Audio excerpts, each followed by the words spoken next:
ఎక్సెల్లా global study abroad summit 2024 జరగబోతోంది. ఫిబ్రవరి 11న ఉదయం 10 గంటల నుంచి సాయంత్రం 5 గంటల వరకు తాజ్ డెక్కన్, బంజారా హిల్స్, హైదరాబాద్లో. ఉరవకొండ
ఉరవకొండ అనగానే గొడవలు, హత్యలు ఆ నియోజకవర్గంలో ఎక్కువ జరిగాయి. గత 5 సంవత్సరాల్లో అవి ఎక్కడ సరే కనపడలే అనమాట. అందుకు ఆ ప్రభుత్వంలో ఎక్కువ జరిగాయా, ఈ ప్రభుత్వంలో ఎక్కువ? అందుకని మా ప్రభుత్వం. లోకేష్ గారి ఎర్రబుక్లో మీ పేరుందా? ఎవడు ఆయన ఎర్రబుక్కో ఆయన గురించో భయపడేవాడు ఎవడో. వైఎస్ఆర్ కాంగ్రెస్ పార్టీ అనేది స్ట్రగుల్స్ లో వచ్చింది.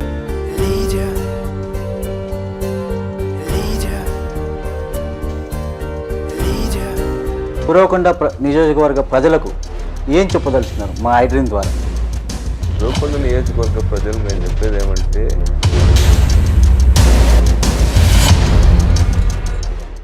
Hi, hello, welcome to iDream media. నేను మీ విజయ్ మాట్లాడుతున్నాను. ప్రస్తుతం మనం ఉరవకొండ నియోజకవర్గం 40 సంవత్సరాల రాజకీయ చరిత్రను ఆయన 40 సంవత్సరాల రాజకీయాల్లో ముందుకు కొనసాగుతూ ఉరవకొండ నియోజక ప్రజలకు హత్యా రాజకీయాల నుండి దూరపరిచి వాళ్ళతో మమేకమై నిత్యం ప్రజల మధ్యలో ఉంటూ వారి అవసరాలను తీరుస్తూ వాళ్ళతో కలిసిమెలిసిపోయినటువంటి నాయకుడు మన ఉరవకొండ ఎక్స్ ఎమ్మెల్యే విశ్వేశ్వరరెడ్డి గారితో ఉన్నాము.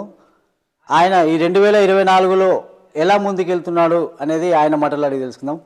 నమస్తే, బాగున్నారా సార్? సార్, విశ్వేశ్వరరెడ్డి గారు, మొన్న రీసెంట్గా మన జగన్మోహన్ రెడ్డి గారు సభ జరిగింది. ఆ సభలో వేలాది మంది ప్రజలు అంటే ఇష్టంగా వచ్చారా, మీరు తీసుకొచ్చారా? వాస్తవంగా అంటే ప్రజల్లో జగన్ గారి పట్ల విపరీతమైనటువంటి అభిమానం ఉంది.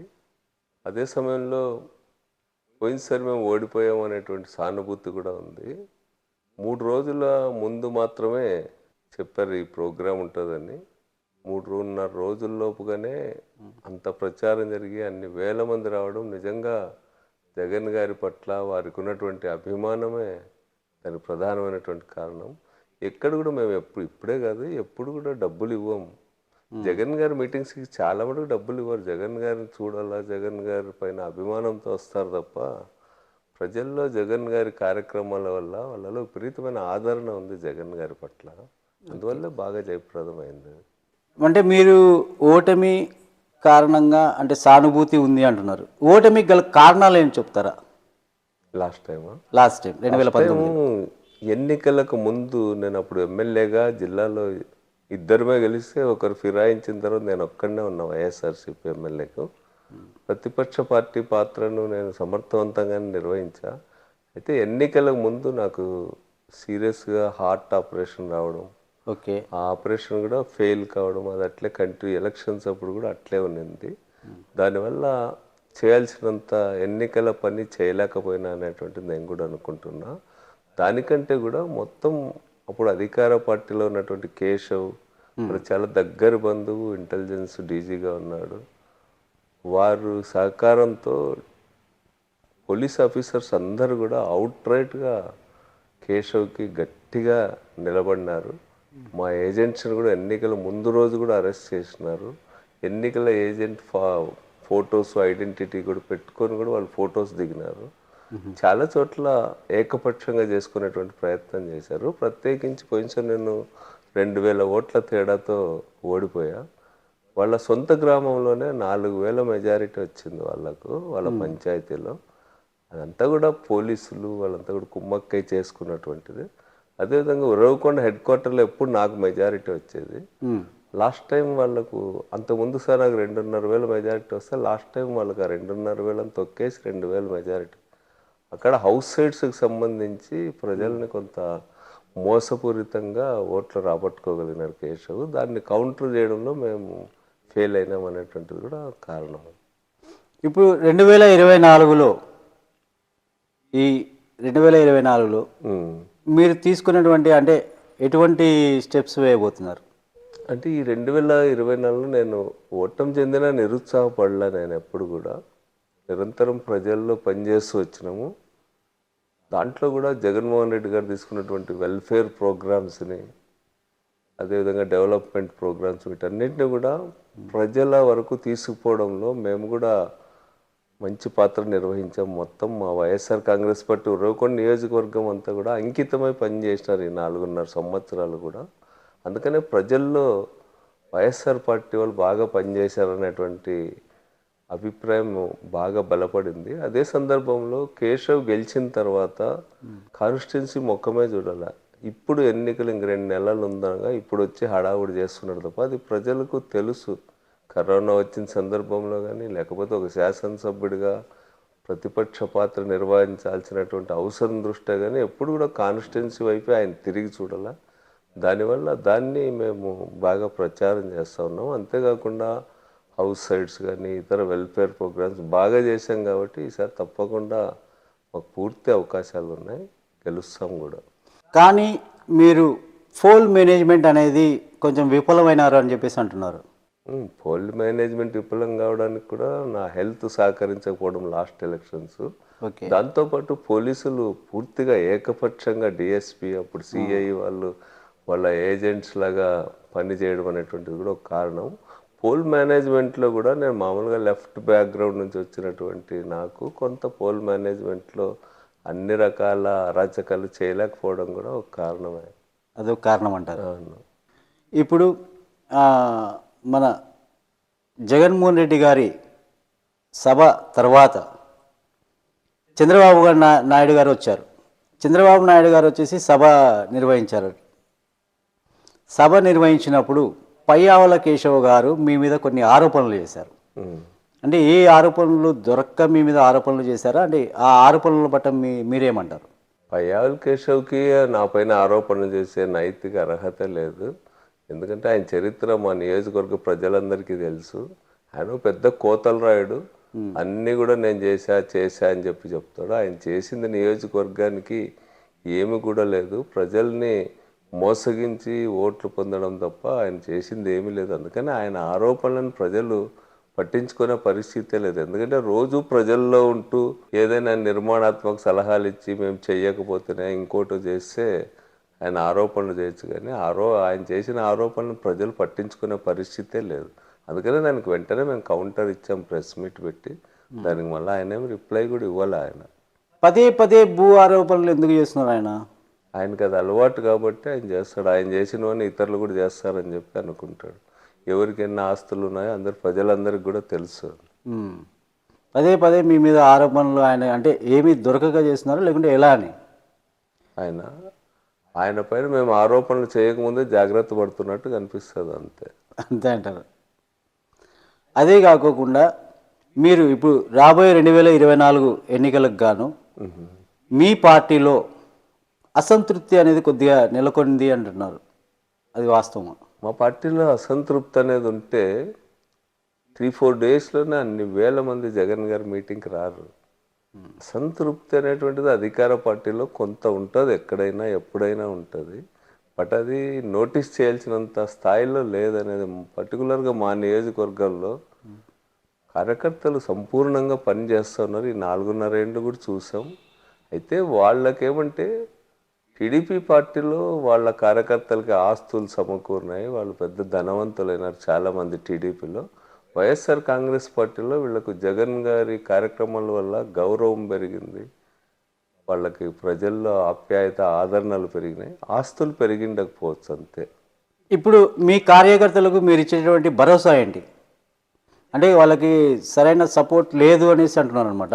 మీరు ఈ 2024 ఎలక్షన్స్ కానీ మీ నియోజకవర్గంలో ఉన్నటువంటి కార్యకర్తలకు మీరు భరోసా కావాలని చెప్పేసి వాళ్ళు అంటున్నారు. మీరు ఏ భరోసా ఇవ్వగలరు? మా కార్యకర్తలు ఎప్పుడు అట్లా ఆశించినట్టు నేనేమి చూడలేము. కార్యకర్తలు జగన్ గారు చేసినటువంటి సంక్షేమ కార్యక్రమాలు, ఈ సంస్కరణలు, ఈ అభివృద్ధి కార్యక్రమాలు, వీటిని ప్రజలకు చేరవేయడంలో సమర్థవంతమైనటువంటి పాత్ర నిర్వహించినారు.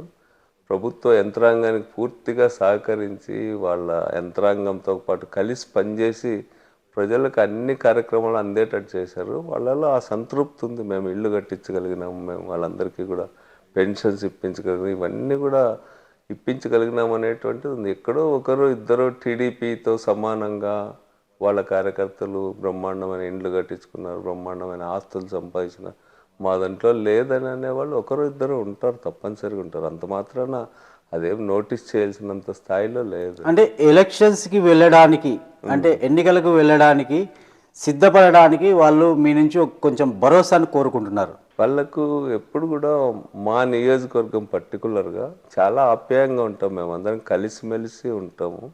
వాళ్ళందరికీ తెలుసు నేను కూడా అట్లాంటి లాభపడలేదు అనేటువంటిది. అందరము ఒకే అభిప్రాయంతో ముందుకు పోతాం. వాళ్ళకి ఇప్పుడు ఒకే పట్టుదల ఉంది, ఈసారి గెలిచి తీరాల. లాస్ట్ టైం మేము జగన్ గారు మా పట్ల ఉంచిన విశ్వాసాన్ని నిలుపుకోలేకపోయినాము, ఈసారి మాత్రం గెలిచి తీరాలనేటువంటి పట్టుదల ఉంది. అందుకని ఇవన్నీ ఆలోచించే పరిస్థితిలో లేరు వాళ్ళు. ఇప్పుడు ఫస్ట్ మనం గెలవాలనేటువంటి దాంతో ఉన్నారు.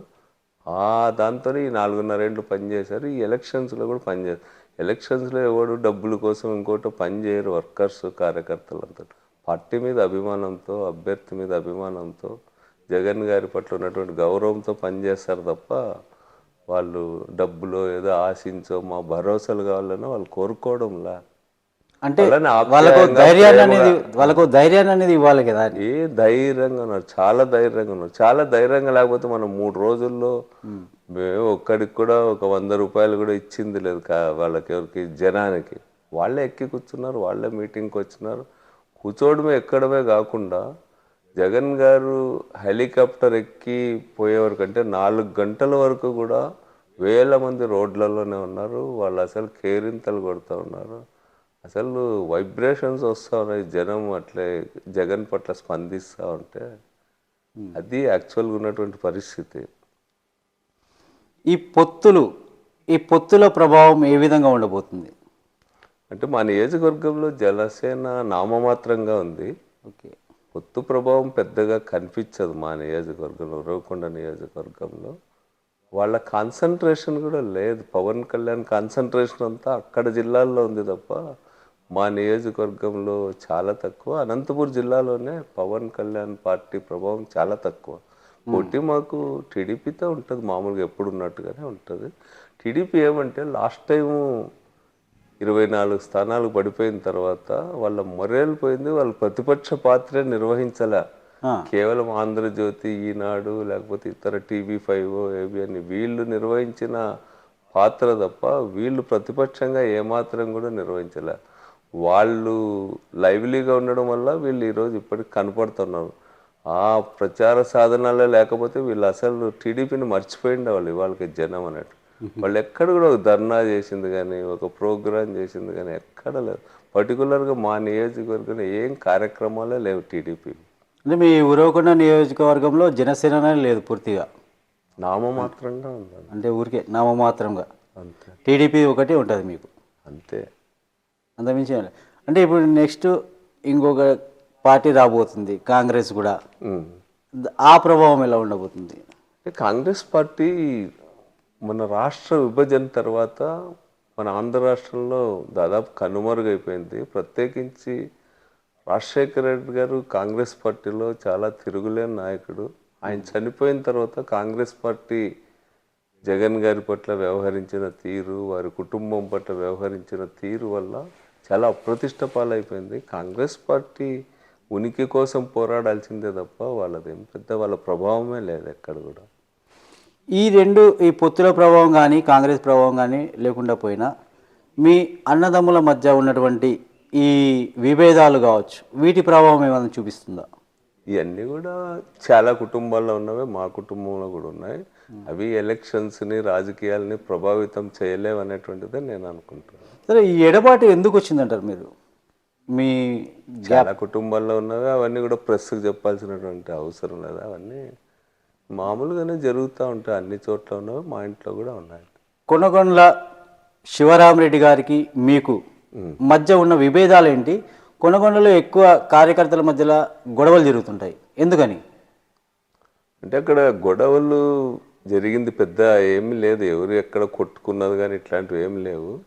చిన్న సంఘటనలు కూడా, ముఖ్యంగా కొన్ని ప్రచార సాధనాలు ప్రత్యేకించి ఈనాడు, ఈటీవీ, ఆంధ్రజ్యోతి, ఏబిఎన్ వీళ్ళందరూ కూడా దాన్ని చిలువలు పలుగులు చేసి ఊరికే రాష్ట్రం అంతా న్యూస్లో వచ్చేటట్టు చేయడం తప్ప, ఒకడు కోర్టు పోయిందిలా, ఒకడు జైలుకు పోయిందిలా, ఒకడు గాయమైందిలా ఏమీలే. అంతా కూడా దాన్ని ఉద్దేశపూర్వకంగా కేశవ్ గారు ఎంటుండి తనకున్న పరిచయాలతో ఈనాడులో, ఆంధ్రజ్యోతిలో పెద్ద ఎత్తున రాయించడం తప్ప, వాస్తవంగా మా మధ్య జరిగినవి అట్లాంటి ఘటనలు అంతా గుర్తించదగ్గ ఘటనలు ఏవీ జరగలే మా మధ్య. పెద్ద జగన్ గారు ఏది చెప్తే అది చేయాల్సిందే మేము ఎవరైనా కూడా. జగన్ గారు ఆయన ఎమ్మెల్సీగా ఇచ్చాడు కాబట్టి నేను ఎమ్మెల్యే అభ్యర్థిగా ఉండబోతున్నా అనేటువంటిది అంతే. ఆ పద్ధతిలో పనిచేసుకుంటూ పోతుంటాం. ఎక్కడైనా అధికార పార్టీలో చిన్న చిన్న అసంతృప్తులు, ఈ విభేదాలు ఉంటాయి, సహజమే. అవేం కూడా పెద్ద ఎన్నికల్లో విజయానికి ఆటంకం కలిగించేవిగా లేవనేదే నా అభిప్రాయం. అంటే మొత్తానికి అయితే అంత కలిసికట్టుగానే పని చేసుకుంటారు. ఎన్నికలు కలిసికట్టుకు పనిచేస్తారు. తర్వాత పెద్దిరెడ్డి రామచంద్రరెడ్డి గారు చాలా సమర్థవంతమైనటువంటి నాయకుడు, ఎన్నికల్లో వీటన్నింటిలో కూడా చాలా అనుభవం ఉన్నటువంటి నాయకుడు. ఆయన ప్రత్యేకమైన దృష్టి పెట్టాడు. ఈసారి అనంతపురం జిల్లాలో ఒక్క సీటు కూడా ఓడిపోరాదు అనేటువంటిది పెద్దిరెడ్డి రామచంద్రరెడ్డి గారి శపథం అది. అందుకనే ఆయన అవన్నీ కూడా సమస్యలు కూడా పరిష్కారం చేస్తాడు తప్పకుండా. అంటే వైనాట్ 175 అంటారు. అదే వైనాట్ 175 అంటారు. వైశాడు రామచంద్రరెడ్డి గారు అన్ని 14 సీట్లు గెలవాలా. లాస్ట్ టైం 2 ఓడిపోయాం, ఈసారి ఆ 2 కూడా ఓడిపోవడానికి వీలు లేదు. హిందూపూర్, ఉరవకొండ 2 గెలవాల్సిందే అనేటువంటి పట్టుదలతో ఉన్నారు. ఆ మేరకు ఆయన కూడా దిశానిర్దేశం చేస్తాడు. తప్పకుండా ఈసారి అన్నీ గెలుస్తాం సీట్స్ ఖచ్చితంగా. ఓకే. అంటే నెక్స్ట్ 2024లో కూడా మీరు అధికారం చేపట్టబోతున్నారు. 100% అది. దీనికి సంబంధించి 2024 ఎన్నికలకు సంబంధించి మీరు ఎటువంటి నినాదాన్ని తీసుకెళ్తున్నారు ప్రజల్లోకి? రాజకీయాలంటే ప్రజల కోసం పనిచేయాలి తప్ప కేవలం ఎన్నికల కోసం రాజకీయం చేసే వాళ్ళని తిరస్కరించమని అడుగుతున్నా. కేవలం ఎన్నికల్లో గెలుపొందడానికి, పదవుల కోసం రాజకీయాలు చేస్తాడు తప్ప ప్రజల కోసం నిరంతరం వాళ్ళలో ఉండి వాళ్ళ కోసం పాలిటిక్స్ చేసేటువంటి వాడు కాదు. ప్రజల అభివృద్ధి అని ఇంకేం పట్టాల, ఎన్నికలు అంతే ఆయన అజెండా. అందుకని మేము అది క్లియర్గా చెప్తాం. ఈయన ఈ 4.5 ఏళ్లలో ఎమ్మెల్యే అయిన తర్వాత ఈ 5 ఏళ్లలో ప్రజలకు ఎలక్షన్లప్పుడు కనీసము 2 నెలలు మాత్రమే ఈయన పని చేయబోతా ఉన్నాడు మీకోసం 5 ఏళ్లలో అనేటువంటిది ఇప్పటికే తీసుకుపోయినాం, అదే తీసుకెళ్తాం. ఆయన ప్రజల కోసం పనిచేసేవాడు కాదు, తన కోసం పనిచేసేవాడు, తన ఎలక్షన్ కోసం పనిచేసేవాడు అనేటువంటిది ప్రజల్లో ఇప్పటికే బాగా ఉంది. దాన్నే ముందుకు తీసుకెళ్తాం. మేము ఎన్నికైనట్టయితే ఈసారి జగన్మోహన్ రెడ్డి గారు రెండవసారి ఇంకా బ్రహ్మాండమైనటువంటి సంస్కరణలు, అభివృద్ధి, సంక్షేమాన్ని తీసుకొస్తారు. అవన్నీ ఫలితాలు కూడా మన ఉరవకొండ నియోజకవర్గంలో కూడా అందాలంటే తప్పనిసరిగా ఇక్కడ వైఎస్ఆర్ కాంగ్రెస్ పార్టీని గెలవాలనేటువంటిది తెలియజేస్తాం. ఉరవకొండ నియోజకవర్గంలో మీ ముఖ్యమంత్రి గారు జగన్మోహన్ రెడ్డి గారు చేసినటువంటి సంక్షేమ పథకాలు కాకుండా మీరంటూ ఎటువంటి మార్పును తెచ్చుకున్నారు? అంటే జనరల్గానే మా గవర్నమెంట్ రాష్ట్ర ఆర్థిక పరిస్థితి వీటన్నిటిని దృష్టిలో పెట్టుకొని సంక్షేమానికి అత్యధిక ప్రాధాన్యత ఇచ్చింది. అందుకే దాదాపు మేము చూస్తే ఆశ్చర్యం, 3,000 కోట్ల రూపాయలు ఈ 4.5 సంవత్సరాల్లో సంక్షేమ కార్యక్రమాలని ప్రజలకు అందించిన 3,000 కోట్ల రూపాయలు అనేక రూపాల్లో. రైతాంగానికి సంబంధించి అగ్రికల్చర్ దాదాపు 700 కోట్ల రూపాయల వరకు మా నియోజకవర్గంలో అందినాయి. వీటన్నిటి వల్ల ప్రజల జీవన ప్రమాణం పెరిగింది, ప్రజల్లో నిరాశ నిస్పృహలన్నీ పోయినాయి. ప్రజలకు ఒక భరోసా ఉంది జగన్ గవర్నమెంట్ పట్ల, ధైర్యంగా ముందుకెళ్తాను. దాంతోపాటు ఒక 700-800 కోట్ల రూపాయలు డెవలప్మెంట్ ప్రోగ్రామ్స్ కూడా చేశాం. వీటికి తోడు జగన్ గారు మరి మొన్న మీటింగ్లో కూడా ఓపెన్గానే దాదాపు 218 కోట్ల రూపాయల డెవలప్మెంట్ వీటిని కూడా అనౌన్స్ చేయడం జరిగింది. దాంట్లో భాగంగా జీడిపల్లి రిజర్వాయర్ నిర్వాసితులకు అందరికీ కూడా దాదాపు 85 కోట్ల రూపాయలతో వాళ్ళందరికీ కూడా రిహాబిలిటేషన్ ఇవన్నీ ఏర్పాటు చేసేకి అదొక మొదటి హామీగా చెప్పినాడు. దాని తర్వాత వజ్రకరూరు గుంటకల్ మండలంలో ఈ యొక్క మన రాగులపాడు లిఫ్ట్ నుంచి కాలువ తవ్వి వాళ్ళందరికీ కూడా నీళ్ళు ఇవ్వడానికి భూ పరిహారానికి కూడా డబ్బులు అనౌన్స్ చేయడం జరిగింది. అదేవిధంగా వీటన్నిటితో పాటు మాది ఫస్ట్ నుంచి కూడా హంద్రీనీవా కేవలం కాలువల్లో నీళ్లు పారించే కాదు, అది పొలాలకి ఫీల్డ్ ఛానల్స్ ఇవన్నీ ఏర్పాటు చేసి నీళ్ళు ఇవ్వాలనేటువంటిది మేము ఫస్ట్ నుంచి కూడా ఫైట్ చేస్తున్నాం. మొన్న జగన్మోహన్ రెడ్డి గారు దానికోసం కూడా దాదాపు 85 కోట్ల రూపాయలకు పైగా ఈ ఫీల్డ్ ఛానల్స్కి వీటన్నిటికి కూడా డబ్బులు కేటాయిస్తున్నాం, అవన్నీ కూడా మేము చేస్తున్నాం అనేటువంటిది కూడా అనౌన్స్ చేసినాడు. దాంతోపాటు కాలేజెస్, గర్ల్స్ కాలేజ్కి ఒక 30 crores అనౌన్స్ చేయడము, ఇవన్నీ కూడా రాబోయే కాలంలో ఇవన్నీ కూడా అమలు కావాలంటే మళ్ళీ జగన్మోహన్ రెడ్డి గారు ముఖ్యమంత్రిగా ఉండాలనేటువంటిది మేము ప్రజల్లో తీసుకెళ్ళాం. అంటే మీ మార్కు ఏంటి అని ఉరవకొండ నియోజకవర్గంలో మీ ప్రత్యేకత? ఇప్పుడు ఉరవకొండ నియోజకవర్గంలో ప్రత్యేకించి మేము రోడ్స్ వీటన్నింటిలో కూడా చాలా బ్రహ్మాండం, కంపారిటివ్గా వాళ్ళతో పాటు ఉరవకొండ టౌన్లో అభివృద్ధి చూసినా కనపడుతుంది, పల్లెల్లో చూసినా కూడా కనపడుతుంది. దాంతోపాటు ప్రధానంగా ఈ 5 ఏళ్ల పాటు కూడా రైతులకు పూర్తిగా నీళ్లు ఇవ్వగలిగినాం. ఈసారి మొత్తం నీళ్లే లేని పరిస్థితి ఉన్నా కూడా జగన్మోహన్ రెడ్డి గారితో మాట్లాడి దాదాపు గుంటకల్ బ్రాంచ్ కెనాల్ కింద కోట్ల రూపాయల పంట నష్టపోయే పరిస్థితి ఉంటే వాటన్నిటికీ ఈ రోజు వరకు కూడా నీళ్ళు ఇచ్చి పంటల్ని కాపాడగలిగినాం. వాటన్నిటితో పాటు ఉరవకొండలో హౌసెస్ కట్టించడం, దాదాపు 26,000 ఇండ్లు మంజూరు చేయించడం. దాంట్లో కూడా చాలా పెద్ద ఎత్తున ఉరవకొండ నియోజకవర్గం ఇతర నియోజకవర్గాల కంటే ఆదర్శంగా హౌసింగ్ కార్యక్రమంలో ముందుంది. ప్రత్యేకించి ఉరవకొండ టౌన్కు సంబంధించి అక్కడ దశాబ్దాల తరబడి హౌసింగ్ సమస్య ఉంది, వాళ్ళకి స్థలాలు ఇవ్వకుండా వాటన్నింటికి కూడా కోర్టుల్లో ఇరుక్కుపోయినటువంటి వాటన్నింటినీ కూడా పరిష్కారం చేసి 1000 మందికి హౌస్ సైట్స్ ఇప్పించడం, 1000 సంఖ్యలో ఇండ్లు కట్టించడం. పూర్ పీపుల్ చాలా సంతోషంగా ఉన్నారని నేను గర్వంగా చెప్పగలను. అంతే అండి. గత తెలుగుదేశం పార్టీ ప్రభుత్వంలో ఉన్నప్పుడు, వాళ్ళు అధికారంలో ఉన్నప్పుడు, ఇప్పుడు ఈ వైసీపీ పార్టీ అధికారంలో ఉన్నప్పుడు హత్య రాజకీయాలు అప్పుడు ఎక్కువ ఉండేనా ఇప్పుడు ఎక్కువ ఉండేనా? అంటే మాది చాలా ప్రశాంతంగా ఉంది. ఎక్కడ కూడా అప్పుడు పోలీస్ స్టేషన్లో లాకప్ డెత్లు జరిగినాయి. పోలీస్ స్టేషన్ పక్కనే 2 సార్లు మర్డర్స్ జరిగినాయి తెలుగుదేశం పార్టీ హయాంలో. తెలుగుదేశం పార్టీ హయాంలో ఇట్లాంటి డెమోక్రసీ లేదు, ఒక భయోత్పాతమైనటువంటి వాతావరణాన్ని ఏర్పాటు చేసేవాళ్ళు వాళ్ళు. ఎందుకంటే వాళ్ళ ద్వారా ఉరవకొండ అనగానే గొడవలు, హత్యలు ఆ నియోజకవర్గంలో ఎక్కువ జరిగేవి. ఈ గత 5 సంవత్సరాల్లో అవి ఇక్కడ సరే కనపడలే అనమాట.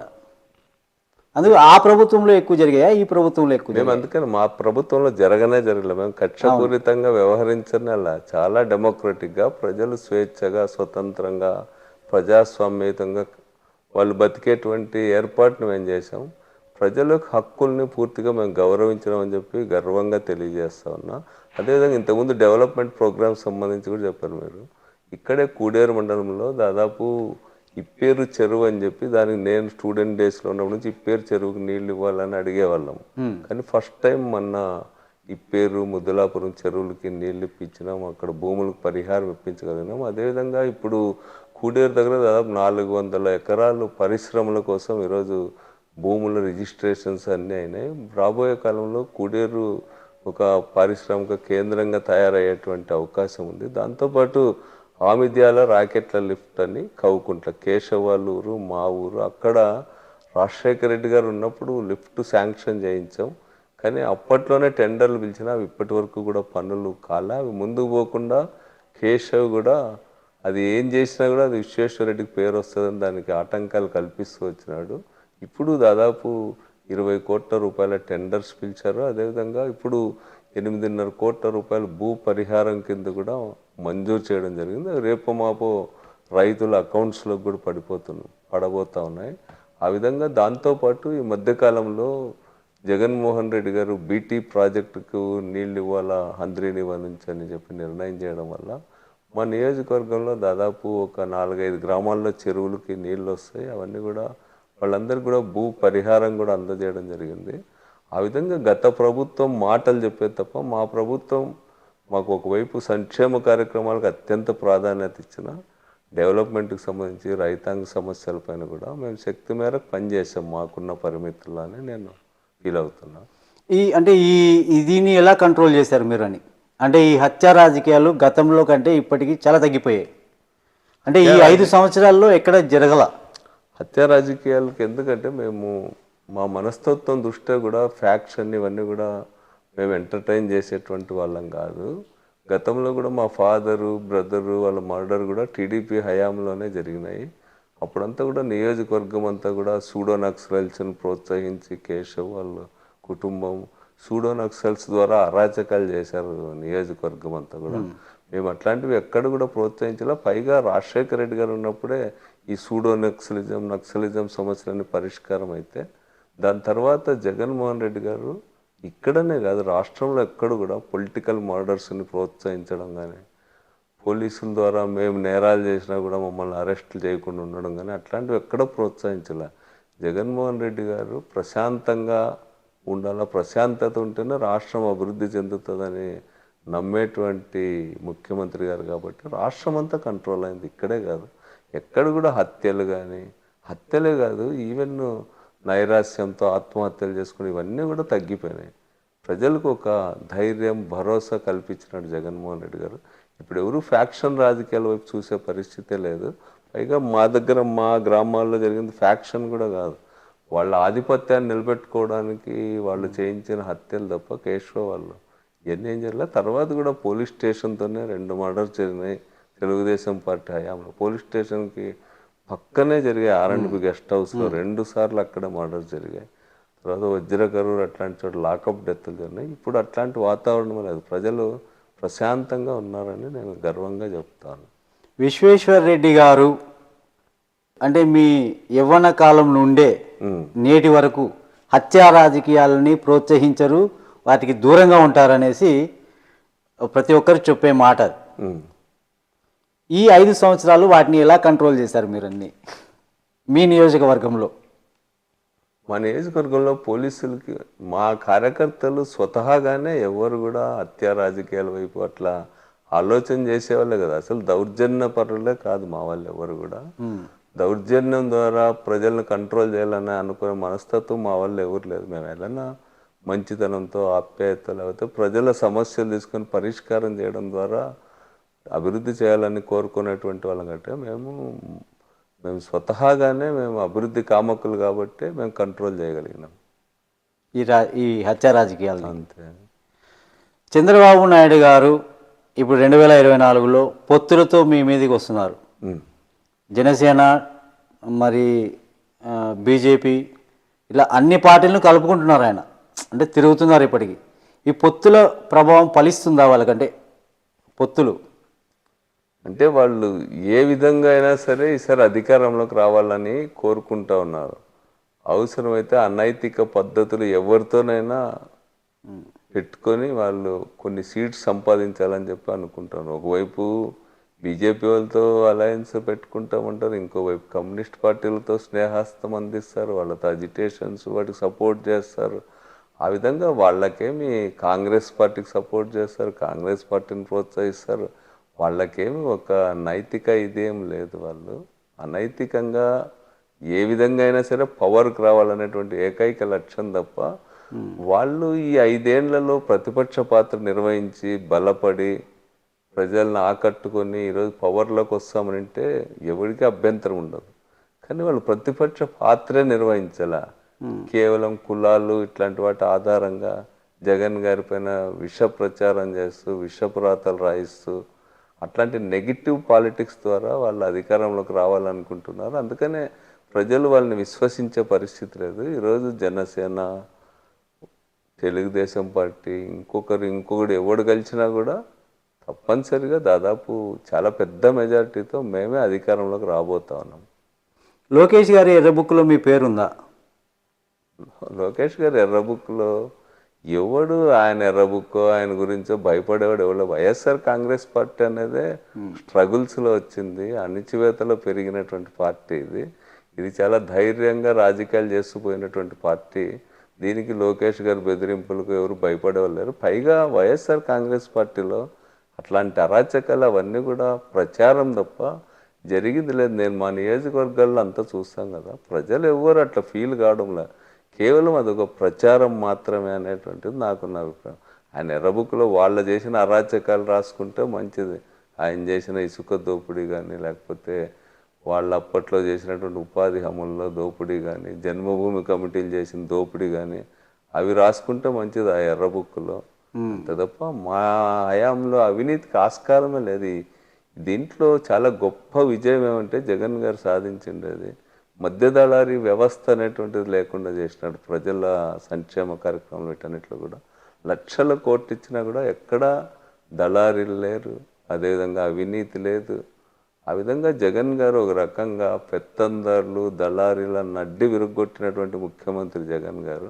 అందుకని ఇక్కడ అరాచకాలు ఏం జరగలేదు. ప్రజలు డైరెక్ట్గా వాళ్ళకి డబ్బులు అందుతున్నాయి, ఎవరి దగ్గరికి పోవడంలా వాళ్ళ ఆత్మగౌరవం పెరిగింది. ఎవడు ముందు పోయి వాళ్ళు తల వంచుకొని చేతులు కట్టుకొని అడుక్కునే పరిస్థితి లేదు. కాళ్ళ మీద కాళ్ళు వేసుకొని కూర్చుంటేనే వాళ్ళ ఇంటికే చేరుతున్నాయి ప్రతి కార్యక్రమం. బహుశా ఇది ఒక గొప్ప దేశానికి ఒక ఆదర్శం జగన్ గారి పాలన అనేటువంటిది. ఇంత ప్రజాస్వామ్యతంగా సంక్షేమ కార్యక్రమాలు, అభివృద్ధి కార్యక్రమాలు ఎక్కడ కూడా జరిగిండవు అనేటువంటిదే నాకున్నటువంటి అభిప్రాయం. ఎందుకంటే ఈ హయాంలో ఒక్క తెలుగుదేశం పార్టీ వాడు కానీ, లేకపోతే ఇంకో ప్రతిపక్ష పార్టీ వాడు నాకు ఈ స్కీమ్ అందలేదు, లేకపోతే నాకు ఈ స్కీమ్కి అవి లంచం తీసుకున్నారనో కంప్లైంట్ చేసే పరిస్థితే లేదు ఎక్కడ కూడా. అసలు నేనైతే వినడం ఇలా ఇన్ని రోజులు గడప గడప ప్రోగ్రాం తిరిగినప్పుడు కులాల ఆధారంగానో పార్టీల ఆధారంగానో మా పట్ల వివక్ష చూపినారని చెప్పేవాడే లేడు గ్రామాల్లో. ఇదే డెమోక్రసీ అంటే, నిజమైన డెమోక్రసీ అంటే. అంటే ఎర్ర బుక్లో అయితే మీ పేరు లేదంటారు. అదే కాదు, అది ఎవడు రాసుకున్నా ఎవడు భయపడేటువంటి వాడు లేడు. జగన్ మా పార్టీని పుట్టుకతోనే మా పార్టీని లేకుండా చేయాలి, ఇత్తనం దశలోనే దీన్ని చంపేయాలని ఎన్నో కుట్రలు పొందినాయి. కేంద్రంలో ఉన్న సోనియా గాంధీ గవర్నమెంట్, ఇక్కడ చంద్రబాబు నాయుడు గారు వాళ్ళు అనైతికంగా చేతులు కలిపి దీన్ని ఆదిలోనే తొక్కిపడేయాలని చూసినారు. అప్పుడే మమ్మల్ని ఏం చేయలేని వాళ్ళు ఎర్ర బుక్కులు అవన్నీ కూడా ఏం చేయాలి. ఇప్పుడు మా పార్టీ బ్రహ్మాండంగా. ఇంకొక ఆయన కూడా అంటున్నాడు కదండి మీ మీద, అంటే వాళ్ళందరినీ బట్టలు ఇప్పి కూర్చోబెడతా, వాళ్ళందరినీ రోడ్డు మీద మోకాళ్ళతో నిలబెడతా అంటున్నాడు ఆయన పవన్ కళ్యాణ్. పవన్ కళ్యాణ్కి ఏం జరుగుతుంది, పవన్ కళ్యాణ్కి ఏం పార్టీ ఉంది, ఏం ఆర్గనైజేషన్ ఉంది? ఇన్నేళ్ల తర్వాత కూడా ఆయనకు మండల కమిటీలు లేవు, గ్రామ కమిటీలు లేవు, ఒక పార్టీ నిర్మాణం లేదు. ఆయన కేవలం ఆయన పటాటోపమే తప్ప ఆయనకి ఏమి స్ట్రెంగ్త్ లేదనేటువంటి. అందుకనే ఈరోజు ఆయనకు సంబంధించిన వాళ్ళంతా నీవే ముఖ్యమంత్రిగా అంటే నా చేత కాదు, నాకు 20 సార్లు 25 సార్లు అని చెప్పి తిరుగుతున్నాడు. అంటే ఆయన బలం ఏ పార్టీది అనేది మనకు అర్థమవుతుంది. అందుకని ఆయన 20 సీట్లలో 10 సీట్లు 5 సీట్లు గెలిస్తే దాంతో ఆయన మమ్మల్ని చేయగలిగేది ఏమీ లేదు. అంతే అంటారు. అంతే. ఈ 2024లో మీ బ్రదర్స్ మధ్య ఉన్నటువంటి విభేదాల వల్ల ఏమైనా ఓటు మీకు రావాల్సిన ఓట్లు ఏమైనా తగ్గే అవకాశం ఉన్నాయా? అంటే వాళ్ళు ఒక పార్టీలో ఉన్నారు, తర్వాత అన్ని చోట్ల ఉన్నదే ఇవి, వాటన్నిటిని అధిగమించి గెలుస్తామన్నట్టు. మైనస్ పాయింట్స్ ఉంటాయి ఎప్పుడు కూడా, వాటన్నింటినీ అధిగమించి మేము గెలుస్తామనే అభిప్రాయం చాలా బలపడినాం అనేటువంటిది నేను తెలియజేస్తాను. అదే వాళ్ళు కూడా రీసెంట్గా ఇప్పుడు పార్టీ నుంచి సస్పెండ్ అయ్యి మరి కాంగ్రెస్ పార్టీలోకి వెళ్ళబోతున్నారు అనే వినబడుతుంది. ఉన్నారు కానీ పెద్ద ఎక్కడ కనిపించిందేం లేదు. వాళ్ళే మధ్య అవి వాటి మీద కాన్సన్ట్రేట్ చేస్తున్నారు. ఈ 2024లో మీరు ఉరవకొండ నియోజకవర్గ ప్రజలకు ఏం చెప్పదలుచుకున్నారు మా ఐడ్రీమ్ ద్వారా? ఉరవకొండ నియోజకవర్గ ప్రజలకు నేను చెప్పేది ఏమంటే, ఈ 5 ఏళ్ల పరిపాలనని గత పరిపాలనని బేరీజ్ వేసుకోండి. మీ జీవన ప్రమాణాలు పెరిగినాయి, మీ కొనుగోలు శక్తి పెరిగింది, మీరు ధైర్యంగా తలెత్తుకొని నిలబడగలుగుతున్నారు, మీరు ఎవ్వరి ముందు తల వంచి అడుక్కోవాల్సినటువంటి పరిస్థితి లేదు. ఈ యొక్క గవర్నమెంట్లో జగన్ గారి పరిపాలన వచ్చిన సంస్కరణలతో ప్రభుత్వమే మీ ఇంటి దగ్గరకు వచ్చింది. ఏ కార్యక్రమానికి మీరు రోజుల తరబడి టౌన్స్ తిరగాల్సిన పనుల, మండల ఆఫీస్ కూడా చూడనటువంటి వాళ్ళు ఉన్నారు ఈ 5 ఏళ్లలో. అవన్నీ కూడా బేరీజ్ వేసుకొని మీకు ఏ గవర్నమెంట్లో మంచి జరిగిందో చూసి వేయమని మేము చెప్తా ఉన్నాము. అది తప్పనిసరిగా జగన్ గవర్నమెంట్లోనే కోట్ల రూపాయలు ప్రజల చేతికి అందినాయి. మేము గడప గడపకు పోయినప్పుడు కూడా చూసినాం. ప్రతి ఇంట్లో కూడా 5 లక్షలు 4 లక్షలు వచ్చినాయి. బ్రహ్మాండమైన ఇండ్లు కట్టుకున్నారు. స్పష్టంగా కనిపిస్తుంది వాళ్ళ జీవన ప్రమాణాల్లో మార్పు. అందుకనే దాన్ని దృష్టిలో పెట్టుకొని ఓట్ చేయమని చెప్పి మేము అడుగుతా ఉన్నాం. డెఫినెట్గా ఉరవకొండే కాదు, రాష్ట్రం అంతా అభివృద్ధి అవుతుంది. రాష్ట్రంలో పూర్తిగా అవినీతి పెత్తందరి వ్యవస్థ పోయి ఇక్కడంతా కూడా పేదరికం లేనటువంటి రాజ్యం కావాలంటే జగన్ మరికొన్ని సంవత్సరాలు ముఖ్యమంత్రిగా ఉండాలనేటువంటిది మేము వాళ్ళకి కోరుతాను. మీ ఐ డ్రీమ్ ద్వారా ప్రజలు తప్పకుండా ఆలోచిస్తున్నారు, అట్టనే వేస్తారు కూడా ఓట్లు కూడా. ఈ మీ కార్యకర్తల్లో ఒక చిన్న మనసులో ఒక చిన్న మాట ఉంది వాళ్ళది. కార్యకర్తలకు భరోసా కావాలని అడుగుతున్నారు మిమ్మల్ని. వారికి ఎటువంటి భరోసా ఇవ్వగలరు మీరు? అంటే నేను ఉన్నాను అని వాళ్ళు కొంచెం తప్పనిసరిగా వాళ్ళకి ఏ ఇబ్బంది వచ్చినా కూడా మేము అండగా నిలబడగలుగుతున్నాం. ప్రభుత్వం నుంచి కార్యక్రమాలు వాటన్నింటిని కూడా అందజేయడంలో కూడా వాళ్ళకి పెద్ద పీట వేస్తున్నాం. వాళ్ళు ప్రజల్లో అభిమానం సంపాదించుకున్నారు, ప్రజల్లో గౌరవం పెరిగింది వాళ్ళకు. అదేవిధంగా మా నియోజకవర్గం ప్రత్యేకించి ఏ కార్యక్రమం జరిగినా అందరూ స్టేజీల పైన కూర్చుంటున్నాం.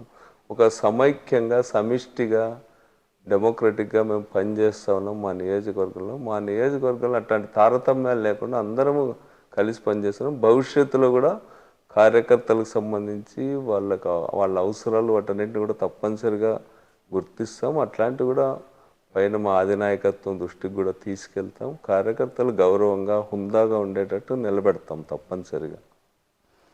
ఈ 2024 ఎన్నికల్లో మీరు గెలిచిన తర్వాత మీరు ఏమేమి చేయాలనుకుంటున్నారు ఉరవకొండ ప్రజలకు? ఉరవకొండకు సంబంధించి ఇప్పటికే ఉరవకొండ టౌన్లో రూపురేఖలు మారినాయి. ఈ 5 ఏళ్ల కాలంలో కూడా ఉరవకొండ టౌన్లో మరింతగా రోడ్లు, డ్రైనేజ్ వ్యవస్థ, తాగునీటి సమస్య వీటన్నిటిని కూడా పరిష్కారం చేసేదానికి బాగా ప్రాధాన్యత ఇస్తాం. ముఖ్యంగా హంద్రీనివా కాలువ ద్వారా 1,00,000 ఎకరాలు మాదే మొదటి దశ. రాజశేఖర రెడ్డి గారి హయాంలో జీడిపల్లి వరకు కాలువలు తవ్వి రిజర్వాయర్ నిర్మించడం. వాటి కింద దాదాపు 1,00,000 ఎకరాలకు నీళ్లు ఇచ్చేటువంటి విధంగా మన జగన్మోహన్ రెడ్డి గారు కూడా మొన్న ఎన్నికల బహిరంగ సభలో హామీ ఇచ్చినాడు. వాటన్నింటిని కూడా అమలు చేయించి 1,00,000 ఎకరాలకు ఈరోజు నీళ్లు అందించేదానికి శక్తివంచన లేకుండా ప్రయత్నం చేస్తాం. అదేవిధంగా భవిష్యత్తులో జగన్మోహన్ రెడ్డి గారు తీసుకుంటున్నటువంటి చర్యల ద్వారా హంద్రీనివా కర్నూలు, అనంతపూర్ జిల్లాలకు మాత్రమే ఉపయోగపడేటువంటి ప్రాజెక్టుగా రాబోయే కాలంలో రూపుదిద్దుకోబోతా ఉంది. ఇప్పుడు హంద్రీనివా ద్వారా కడప, చిత్తూరు జిల్లాలకు ఇచ్చే నీళ్లు గాలేరు నగర్ ద్వారా అట్లా ఇవ్వడం ద్వారా ఇక్కడ నీళ్ళ ఆదా అవుతాయి. ఈ 2 జిల్లాలకే 100 టీఎంసీల నీళ్లను కూడా రాబోయే కాలం ఇప్పుడు వస్తున్న 40 టీఎంసీలను ఉపయోగించుకోవడానికి తో పాటు రాబోయే కాలంలో హంద్రీనివా కాలువలను వెడల్పు చేయడం ద్వారా వాటిని 6,000 క్యూసెక్కులకు వాటిని పెంచడం ద్వారా అనంతపురం జిల్లాకు సరైనటువంటి సమయంలో నీళ్ళు వచ్చి ఇవన్నీ కూడా రైతులంతా కూడా కరువు బారి నుంచి బయటపడేదానికి అత్యధిక ప్రాధాన్యత ఇస్తామనేటువంటిది కూడా ఈ సందర్భంగా నేను తెలియజేస్తా ఉన్నా. ఆ తర్వాత హౌసింగ్ వీటన్నిటిలో కూడా పేద ప్రజలకు సంబంధించిన ప్రతి కార్యక్రమాన్ని కూడా మేము దానికి అత్యధిక ప్రాధాన్యతనిచ్చి అమలు చేస్తామని చెప్పి తెలియజేస్తాం. అది ఈ దొంగ ఓట్లు అనేది గతంలో ఎప్పుడు లేదు, ఇప్పుడు వచ్చిందనమాట. అది అంటే 2014లో కానీ గతంలో కానీ ఎప్పుడు ఈ దొంగ ఓట్ల ప్రస్తావన ఉన్నాయి. దొంగ ఓట్లు దాన్ని మేము సరైనటువంటి రీతిలో ప్రాధాన్యతనిచ్చి దాన్ని ఫైట్ చేయాలి, అదే తేడా. ఈసారి దొంగ ఓట్లతోనే వీళ్ళు గెలుస్తున్నారు అనేటువంటిది మాకు బాగా స్పష్టంగా ఆధారాలతో సహా తెలుసు. కాబట్టి ఇప్పుడు వాళ్ళకి బలమున్న గ్రామాల్లో దొంగ ఓట్లు రాకుండా మేము అన్ని ప్రయత్నాలు కూడా చేస్తాం. దొంగ ఓట్లు అంటే ఇప్పుడు ఇక్కడ ఉంటాడు, వాడి ఇల్లు ఉండదు, ఏముండదు, వాడు ఎప్పుడో పాతకాలంలో 50 ఏళ్ల క్రితం మా ఊళ్ళో ఉంటాడు అనుకో, వాడు ఇప్పుడు విజయవాడ పోయి 50 ఏళ్ళైనా వాని ఓటు ఇక్కడ ఉంటుంది, అక్కడ ఉంటుంది అనమాట. లాస్ట్ టైం చూసాం, తెలంగాణలో ఓటు వేసినారు, ఆంధ్రాకి వచ్చేసినారు. అదేవిధంగా ఇక్కడ మేము లాస్ట్ టైం ఎలక్షన్స్లో చూస్తే బస్సులు దిగుతూ ఉంటారు తెలుగుదేశం పార్టీ వాళ్ళు ఆ ఊళ్ళో వాళ్ళు ఎవడు వాళ్ళని గుర్తు కూడా పట్టరు, కానీ వాళ్ళు వచ్చి ఓటేసిపోతారు. వాటన్నిటి వల్ల మేము గతంలో సరైన దృష్టి పెట్టాలా. ఈసారి అట్లాంటి ఓట్లను అరికట్టడానికి బాగా దృష్టి పెట్టాం.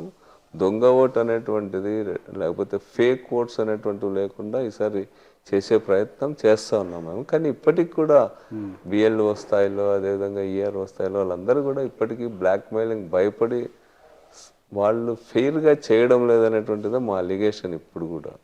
వాటన్నిటిని చేయమని నిన్న కూడా ఎన్నికల కమిషన్ కలిసి కూడా చెప్పినాము. మీరు ఫేక్ ఓట్స్ ఉండకుండా సమర్థవంతంగా నిర్వహించండి అనేటువంటిది మేము నిన్న కూడా ఈసీ గారికి కూడా చెప్పడం జరిగింది. ఈ ఉద్యోగస్తుల వ్యతిరేకత ఉంది అంటున్నారు. దీనిపై మీ అభిప్రాయం ఏంటి? ఉద్యోగస్తుల్లో కొంత వ్యతిరేకత ఉన్నమాట వాస్తవమే. అయితే ఉద్యోగస్తుల్లో కూడా ఎస్సీస్, ఎస్టీస్, మైనారిటీస్ ఇట్లాంటి వాళ్ళు న్యాచురల్గా వైఎస్ఆర్ పార్టీకి అభిమానులుగా ఉన్నటువంటి వాళ్ళు అంత వ్యతిరేకత లేరు. అదే సందర్భంలో ఈ ఉద్యోగుల్లో కూడా పేద వర్గాలకు సంబంధించిన వాళ్ళు గ్రామాల్లో వాళ్ళ కుటుంబాలు ఎట్లా అభివృద్ధి చెందిన అనేటువంటి చూస్తూ ఉన్నారు. వాళ్ళ పిల్లలు చదువు, వాళ్ళ పిల్లల వైద్యము, వాళ్ళ కుటుంబ సభ్యులు పెన్షన్ పొందుతున్నటువంటి విధానం వీటన్నింటిని కూడా వాళ్ళు కూడా ఆలోచిస్తూ ఉన్నారు. వాళ్ళు కేవలం ఉద్యోగులు, వాళ్ళు గ్రామాల్లోనూ వాళ్ళ కుటుంబాలు, వాళ్ళ తల్లిదండ్రులకు సంబంధం లేకుండా వాళ్ళేం బతకడం లేదు. వాళ్ళు కూడా చూస్తూ ఉన్నారు గ్రామాల్లో ప్రజల జీవన ప్రమాణాలు ఎట్లా మెరుగైన వీటన్నిటి ప్రభావం కూడా ఉద్యోగుల పైన కూడా పడతాయి. ఉద్యోగులకు కూడా మంచి చేయాలనేటువంటి అభిప్రాయం జగన్కి సంపూర్ణంగా ఉంది. అయితే మనం చూసాం కరోనా సందర్భంగా ఆర్థిక వ్యవస్థలన్నీ కుప్పగూలిపోయినా కూడా జగన్ గారు ఒక నెలలో కూడా అప్పట్లో ఎక్కడ జీతాలు ఇవ్వడం ఆలస్యం కానీ అవి ఏమీ చేయకపోగా సంపూర్ణంగా సమర్థవంతంగా కరోనాను ఎదుర్కొన్నాం. యాక్చువల్గా కరోనా సందర్భంగా ఆర్థిక పరిస్థితి దెబ్బతినడం వల్ల ఉద్యోగులకి సంక్షేమానికి ఇచ్చేటువంటి దాంట్లో కొంత పరిమితులు ఏర్పడినాయి. ఆ పరిమితుల్లో కూడా మెరుగైనటువంటి పద్ధతుల్లో ఏ విధంగా ఉద్యోగులు కానీ అందరికి చేయాలని ఆలోచన చేసినాం. గవర్నమెంట్కి సాధ్యం కాని విషయాలని చేయాలని చెప్పి కోరుకుంటారు వాళ్ళు మామూలుగానే. అదేం పెద్ద వాళ్ళ జీవనం వాళ్ళ మరింత మెరుగైన జీవితం కోసం ఉద్యోగులు అడగడంలో వాటన్నిట్లో నేనేం తప్పు పట్టడంలో. అయితే జగన్ గారికి మరోసారి అవకాశం వస్తే ఆర్థిక పరిస్థితి డెఫినెట్గా ఈసారి ఇంకా మెరుగైతే. ఇప్పుడు జిఎస్టీ కలెక్షన్స్ ఇవన్నీ పెరిగినాయి, ప్రజల యొక్క జీడిపి పెరిగింది, అదేవిధంగా ఇవన్నీ కూడా పెరిగినాయి, వాళ్ళ తలసరి ఆదాయం పెరిగింది. రాబోయే కాలంలో ఇంకా మెరుగైతాయి జగన్ గారు తీసుకుంటున్నటువంటి చర్యల వల్ల.